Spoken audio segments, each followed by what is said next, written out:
Oke, bismillahirrahmanirrahim. Assalamualaikum warahmatullahi wabarakatuh. Bertemu lagi saya Anwar Syafi'i. Dan samping saya ada siapa kak namanya? Perkenalkan, nama saya Sapna Ainun. Ya. Apalagi? Terus kuliahnya di mana, semester berapa begitu? Ya, saya dari Universitas Juanda, Kak. Sekarang itu semester 6. Dan prodi saya yaitu Pendidikan Guru Sekolah Dasar. Kenapa kakak ini memilih sekolah dasar gitu? Sekolah PAUD atau apa tuh jurusan yang lain? Mungkin ada motivasinya. Motivasi yang pertama adalah karena saya tertarik dengan anak-anak ya, terutama dalam psikologinya. Harusnya memang saya masuk psikologi anak, tapi memang saat itu di Juanda tidak ada mata kuliah psikolog, jadi saya masuk ke ranah anak itu dalam bidang pendidikan gitu.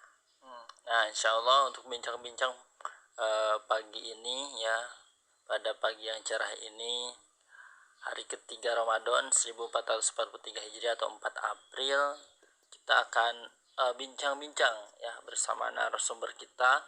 Ada Kasafna Ainun ya, beliau adalah kebetulan juga kuliahnya di bidang pendidikan, khususnya PGSD, yang akan bincang-bincang mengenai manajemen kelas ya. Berbicara manajemen kelas, ternyata seorang guru itu tidak harus hanya cerdas dalam mengajarkan ilmu kepada anaknya atau mendidik saja gitu, atau mengajar saja, memindahkan isi buku ke dalam otak para peserta didiknya. Ternyata dituntut untuk bisa memanage kelas ya. Manajemen kelas itu mungkin yang tahu beliau begitu ya. Nanti kita akan terus gali informasi ini nih. Pertanyaan yang pertama nih Kak Safna nih ya, siap ditanya? Siap dong. Siap ya. Mudah-mudahan ini Kak Sapna bisa menjawabnya dengan dengan perfect gitu ya, tapi tidak apa adanya saja ya. Mudah-mudahan pertanyaan saya tidak di-PR-kan gitu, langsung dijawab hari ini. Siap ya? Oke. Baik, pertama yaitu apa sih peran guru dalam memanajemen lingkungan kelas gitu. Nah, secara psikis dan sosial itu apa sih itu perannya gitu? Peran guru dalam manajemen kelas itu seperti apa? Coba dijelaskan. Ya, ini kan temanya mengenai ranah manajemen lingkungan kelas ya. Nah, jadi manajemen lingkungan kelas itu ada manajemen berdasarkan pembelajarannya, terus yang kedua adalah berdasarkan secara psikis dan sosial. Nah, jadi kita akan membahas mengenai psikis dan sosial. Saya kira dalam segala bidang ilmu pasti kita butuh dalam psikis dan psikolognya gitu. Nah, itu adalah hal-hal yang penting. Iklim psikis dan sosial di ruang kelas manapun berpengaruh besar terhadap keutuhan individu-individu dalam kelas. Sikap saling menolong, menerima. Jadi di sana guru tidak hanya membentuk fisik anak, misalkan anak harus mengatur kelas, tapi mereka mengatur juga jiwa-jiwa anak gitu, supaya mereka masuk ke dalam pembelajaran. Nah, itulah manajemen kelas secara psikis dan sosialnya gitu. Kemudian apa saja peran guru dalam dalam manajemen lingkungan kelas ini secara psikis dan sosial? Itu yang pertama adalah mempersiapkan murid dengan persiapan sosial, menjadikan mereka menyenangi sikap saling menolong, berbagi, keteraturan, kemajuan, saling mencintai, menghormati perasaan orang lain. Nah, gitu ya. Kemudian melatih juga murid melayani masyarakat dan menghargai nilai-nilai kebudayaan. Kemudian menghormati bagaimana sikap adab kepada guru. Nah, itu juga bagaimana adab kepada teman-temannya, kepada orang tuanya. Nah, sehingga ini akan menjalin hubungan kasih sayang seorang guru dengan murid-murid, sehingga apapun yang diberikan guru, pengajaran apapun, murid akan menerima mereka dengan senang hati. Nah, disinilah terbentuk psikis dan sosial yang bagus di lingkungan. Itulah jadi peran guru gitu di lingkungan ini, sehingga manajemennya baik gitu. Jadi pada intinya ajarkan anak itu cinta, humanity cinta and love gitu ya. Jadi ajarkan nilai kemanusiaan dan cinta.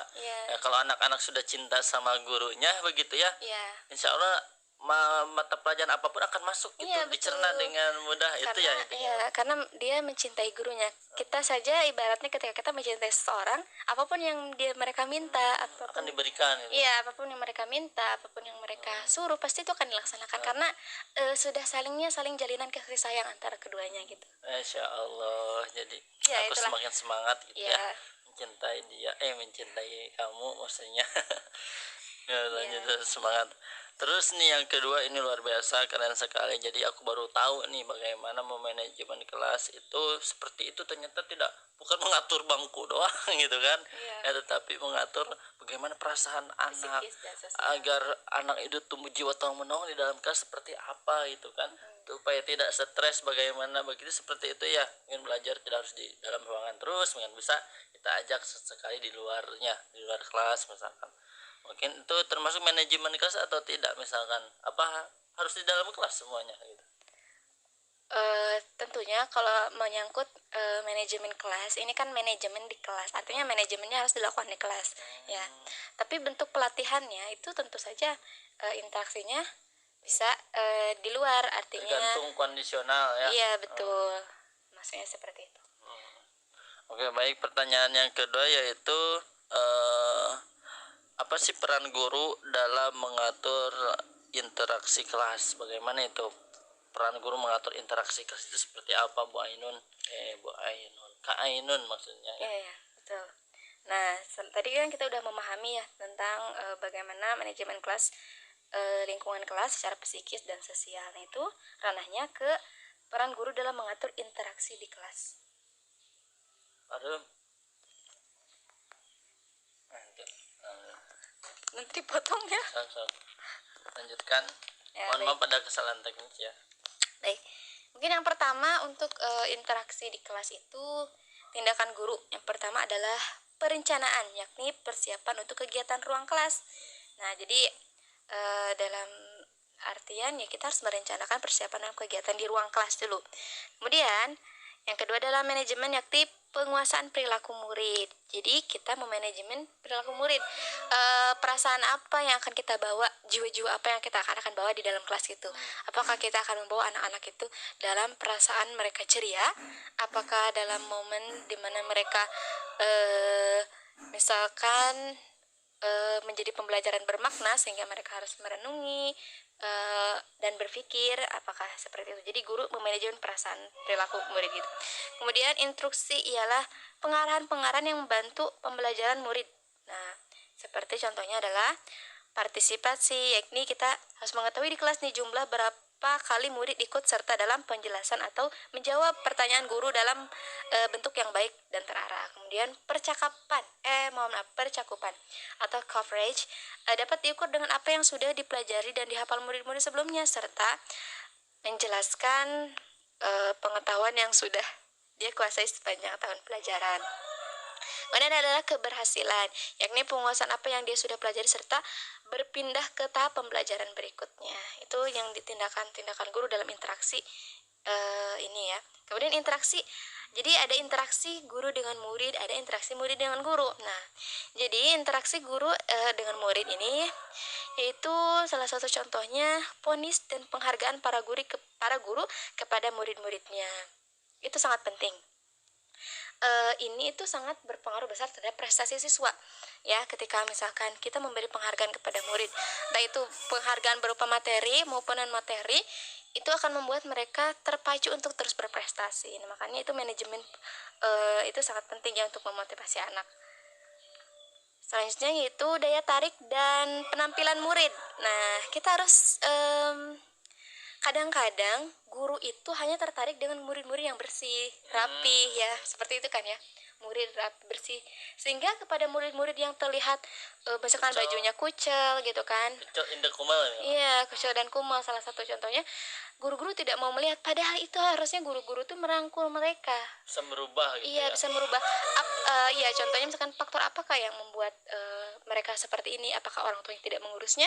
Itu menjadi hal pembenahan dalam jiwa mereka. Misalkan, kenapa kamu berpakaian seperti ini? Kenapa tidak pakai kaos kaki? Nah, itu guru bisa menilai misalkan ketika itu guru mencari solusi bagaimana anak tersebut misalkan tidak mandi setiap pagi, bagaimana mereka mandi gitu agar mereka dapat melakukan, karena ketika pakaian mereka dengan siap gitu kan, artinya mereka siap menerima pembelajaran. Tapi ketika mereka sudah tidak siap dengan di dalam diri mereka ya, secara ininya mereka tidak akan siap menerima pembelajaran apapun dari guru. Yaitu makan penting guru harus tertarik untuk membenahi dalam penampilan jadi murid gitu. jangan sampai pas anak-anak belajar, anak-anak garuk-garuk misalnya gini-gini kan, mengganggu juga kan konsentrasi belajar. Berarti harus bersih, dipastikan murid itu harus bersih ya, dan mungkin memberikan perhatian apakah kamu sudah mandi di sekolah, ya ditanya, ditanya terus dikomunikasikan orang tuanya mungkin betul. Jadi guru jangan pernah pilih terhadap penampilan, tapi harus menyeluruh gitu. Kemudian yang ketiga ada tingkat ekonomi dan sosial murid. Ini fenomena ini sangat banyak sekali ya terjadi. Sekularisme pendidikan gitu ya. Kadang-kadang guru hanya peduli dengan anak-anak yang misalkan orang tuanya memberi hadiah, selalu memberi hadiah kepada guru. Jadi fokus perhatian pembelajaran itu hanya pada anak-anak tersebut, tingkatan sosial yang tinggi, betul tidak? Misalkan orang kemudian kepada anak-anak yang miskin, mereka guru-guru tidak peduli karena orang tuanya tidak kasih hadiah ke guru ya pas pembagian rapat atau bagaimana misalkan. Jadi itu ya berarti ada kesenjangan sosial ya Bu ya. Ya betul, tidak boleh guru itu seperti itu, sehingga anak-anak tidak mendapatkan sosial dan psikis ya di dalam kelas. Itu sangat berpengaruh besar, nanti adanya kesenjangan sosial dan anak-anak akan cemburu dengan hal itu gitu. Berarti tidak diamalkan Pancasila nomor 5 ini guru ini. Jadi keadilan sosial bagi seluruh rakyat Indonesia ya, bukan keadilan untuk yang berada saja begitu ya. Berarti itu ada diskriminasi, berarti tidak demokratis berarti guru tersebut ya Dek ya. Iya betul. Ya selanjutnya itu pengaruh dugaan guru. Jadi guru juga kadang-kadang hanya pilih pilih terhadap antara anak yang cerdas dengan anak yang yang lambat belajar misalkan gitu. Jadi guru kurang memahami, artinya tidak memahami bahwa semua murid itu adalah cerdas gitu kan. Mungkin tapi beda di ranah bidangnya. Ada anak yang cerdas di kelas, misalkan dalam akademik gitu.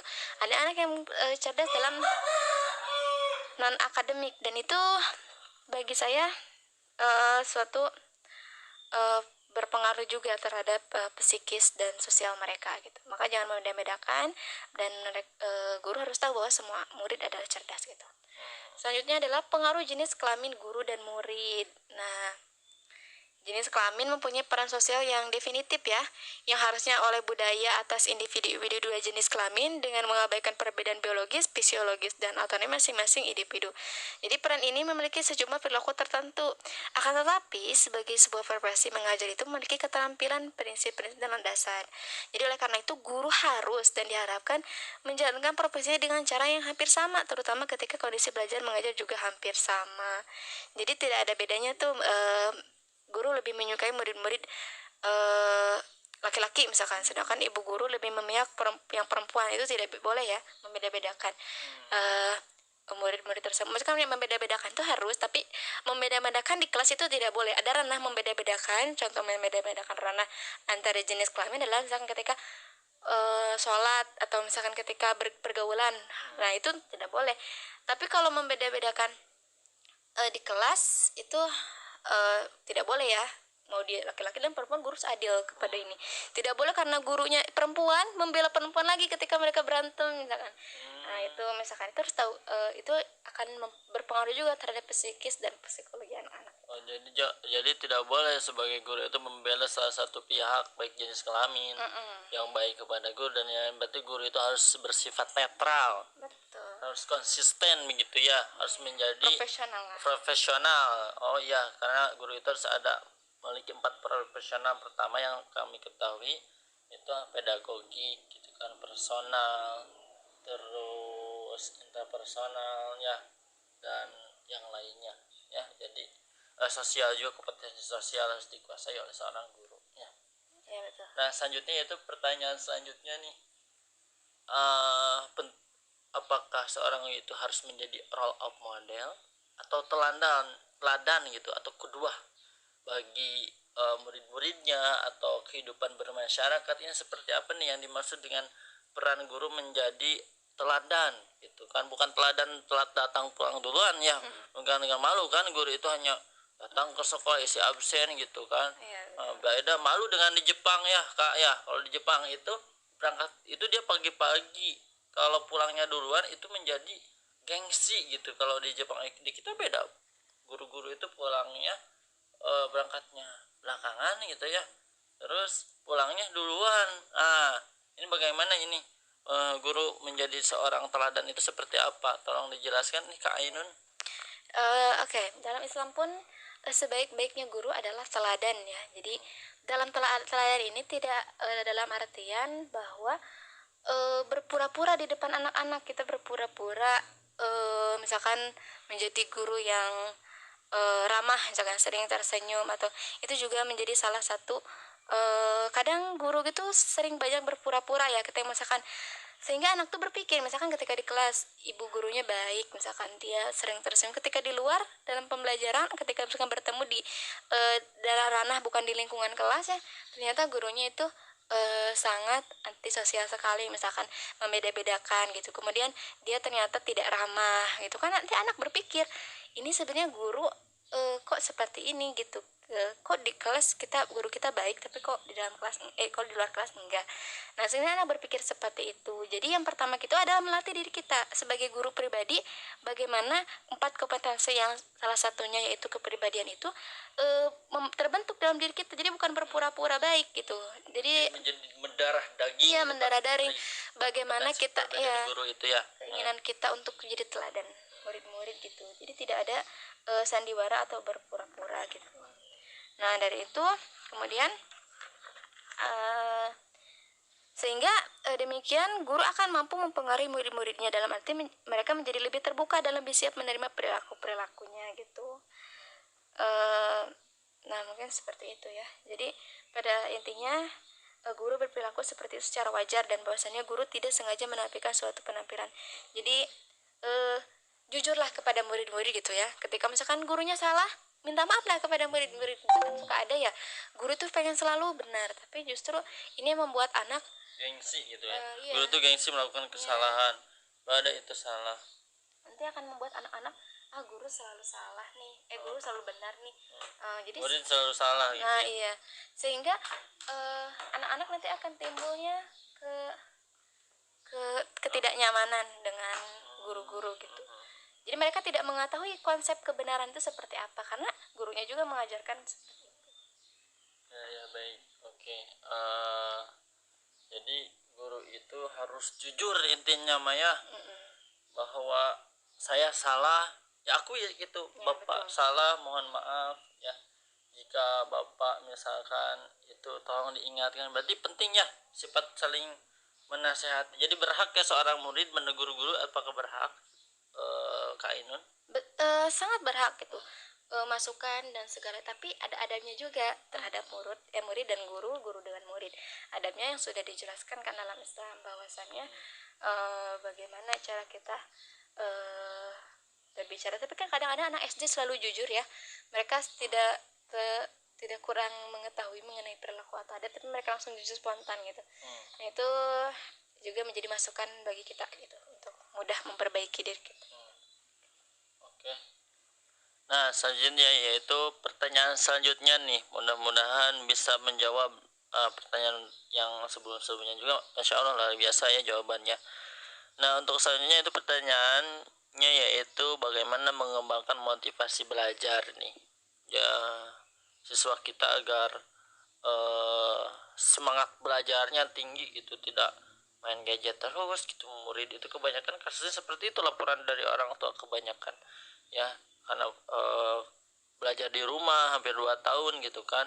Anak-anak ini motivasi belajarnya itu berkurang atau turun gitu. Ini bagaimana peran guru untuk meningkatkan motivasi belajar kepada peserta didiknya? Ya, memotivasi itu bentuknya macam-macam ya. Ada memotivasi dari internal, ada juga dari eksternal gitu. Adapun yang paling terpenting itu adalah baik eksternal maupun internal adalah dengan cara memberikan mereka selalu pendekatan-pendekatan. Ya, misalkan yang pertama adalah bagaimana anak itu memotivasi agar mereka berprestasi gitu. Jadi seorang guru dituntut untuk bekerja agar murid merasakan keberhasilan dan melindungi perasaan itu dari rasa takut kegagalan. Jadi keberhasilan satu motivasi yang paling terpenting adalah menjadikan mereka berhasil. Berhasil itu tidak hanya mereka misalkan juara satu di kelas, bukan juara satu lomba, tapi merasakan berhasil bahwa saya bisa melakukan sesuatu gitu. Jadi peran guru ketika misalkan kemampuan dia, misalkan anak kesulitan nih dalam membaca, nah bagaimana kita sebagai guru mengolah perasaan murid dan memberikan motivasi bahwa mereka bisa loh membaca, dan ketika mereka bisa membaca kita memberikan apresiasi yang lebih, ya, bahwa mereka bisa melampaui batas diri mereka gitu. Mereka itu, nah itu sebenarnya motivasi untuk berprestasi itu bukan hanya kita membandingkan seluruh anak siapa yang paling berprestasi, tapi dalam jiwa mereka keluar daripada ketidakmampuan mereka. Jadi adanya rasa takut gagal, itu bagaimana guru itu menghilangkan rasa takut gagal dalam diri mereka. Berarti memotivasi belajar itu lebih kepada bagaimana dia itu keluar dari saya gagal ini jadi seorang murid, saya tidak mampu. Berarti mampu artinya gitu, bukan yang harus cerdas misalkan kalian atau misalkan pedagogiknya aja begitu, tetapi lebih ke perilaku gitu. Berubah perilaku itu sudah berprestasi ya. Dari tadinya yang jarang sekolah dia menjadi rajin. Terus menjadinya dari dia misalkan kurang akan kebersihan jadi bersih. Yang tadinya misalkan sekolahnya bolos jadi rajin, mungkin lebih ke sana begitu ya. Terus yang tadinya perkataannya tidak baik menjadi baik, itu bisa dikatakan prestasi gitu. Itu harus memberi apresiasi. Kadang kita menjadi prestasi itu adalah siapa yang paling di kelas, atau dia paling pintar, paling banyak uangnya mungkin. Itu jadi prestasi. Iya. Tapi justru bagaimana prestasi itu adalah bagaimana anak-anak tersebut keluar dari apa yang mereka tidak mampu menjadi mampu gitu. Jadi masing-masing psikisnya sendiri gitu. Itu sih. Kemudian yang kedua ada kemampuan sebagai motivasi. Yang tadi seperti kayak anak-anak yang tadinya misalkan mereka nakal, tapi mereka akhirnya bisa menjadi anak yang baik gitu. Itu suatu kemampuan gitu. Itu perubahannya. Kemudian kebutuhan untuk aktualisasi diri sebagai motivasi belajar. Nah, jadi kan sebetulnya kesalahan guru-guru sekarang itu kadang-kadang mereka tidak menghadirkan anak-anak itu hadir di dalam kelas. Jadi ketika misalkan guru tentang pembelajaran sesuatu, misalkan yang menonjol hanya anak-anak yang pintar saja, sehingga guru-guru terus mengaktualisasikan kehadiran anak-anak yang pintar saja, sehingga anak murid-murid yang bodoh mereka yang akan terdiam gitu kan, terdiam dan tidak ada eksistensinya, tidak dianggap oleh seorang guru. Nah itu juga kebutuhan untuk aktualisasi diri itu sebagai tugas guru juga gitu. Luar biasa ya ini, ternyata seorang guru itu selain dia bisa cerdas menyampaikan keilmuannya tentang murid, juga harus bisa memanajemen kelas baik secara psikis dan sosialnya ya, sehingga itulah yang diharapkan. Berarti berbicara ini ya memang kualitas pendidik di negara kita ini sesuai dengan data ya dari Kemendikbud memang rendah gitu kan dibanding dengan negara-negara tetangga kita yang tingginya. Salah satunya mungkin seperti ini ya, kadang mungkin guru itu ketika belajar dia kurang profesional ya, misalkan karena tadi mungkin dari berpikir honorium dan yang lainnya, apakah dia minggu ini gajian atau tidak, itu yang dipikirnya beda dengan negara-negara tetangga, dia sudah dijamin kebebasan agama. Mungkin itu salah satu permasalahannya mungkin guru itu, dan kurangnya ilmu dan mengajari itu tidak hanya sebatas memindahkan isi buku pada kepala otak anak, tapi lebih dari itu ya Bu ya. Mungkin ini statement closing mungkin dari Kak Ainun nih, supaya menjadikan guru-guru di Indonesia, terutama guru-guru di lingkungan kita ini menjadi lebih berkualitas, lebih meningkatkan lagi kapasitasnya untuk menjadi guru yang profesional ini, bagaimana? Ya, mungkin pesan yang saya bisa sampaikan kepada guru-guru seluruh Indonesia adalah cintailah murid, ya cintailah murid dengan jiwa kita gitu. Ketika kita sudah mencintai murid dengan jiwa kita, kita akan sangat mudah melakukan atau memanajemen di kelas itu, baik itu manajemen di kelas secara bentuk maupun secara psikis anak-anak gitu. Kemudian jangan membeda-bedakan anak gitu. Buatlah anak berada di kelas itu, dan memahami bahwa setiap anak itu cerdas dan namun hanya berbeda saja kecerdasan mereka. Ada yang cerdas dalam akademik maupun non akademik, ya gitu. Itu saja. Yang penting adalah mengajarlah dengan cinta dan menjadilah guru yang dicintai murid-murid. Oh ya, jadi kata Kasab Nainun, ajarilah anak dengan cinta, ajarilah anak dari hati, agar anak itu menjadi anak-anak yang penyayang, anak-anak yang memberikan kasih sayang. Dan sesuai dengan hadis ya, hadis Arba'in yang ke-13 gitu, mengatakan bahwa belum dikatakan atau belum sempurna imannya gitu kan seorang yang belum mencintai saudaranya yang seiman, ya seperti mencintainya dirinya sendiri. Ya, nah, ini kita harus mencintai murid-murid kita ya, agar mereka mampu merasakan kasih sayang dari kita, dari bentuk perhatian gitu kan, memotivasi belajar, bagaimana membangun anak kita menjadi lebih baik, tidak membeda-bedakan anak di kelas ya. Terus lebih itu lagi, nah mudah-mudahan nih diskusi pada pagi hari ini tentunya bisa bermanfaat untuk kita sebagai guru agar lebih berkualitas dan profesional. Mungkin itulah podcast pada atau diskusi pada pagi hari ini. Mudah-mudahan apa yang sampaikan bermanfaat ya. Kita tutup dengan ucapan alhamdulillah, dan jangan lupa nanti saksikan podcast berikutnya. Kita tutup dengan ucapan alhamdulillah dan doa kafaratul majelis. Alhamdulillahirabbil alamin. Subhanakallahumma wa bihamdika asyhadu an la ilaha illa anta astaghfiruka wa atubu ilaik. Assalamualaikum warahmatullahi wabarakatuh.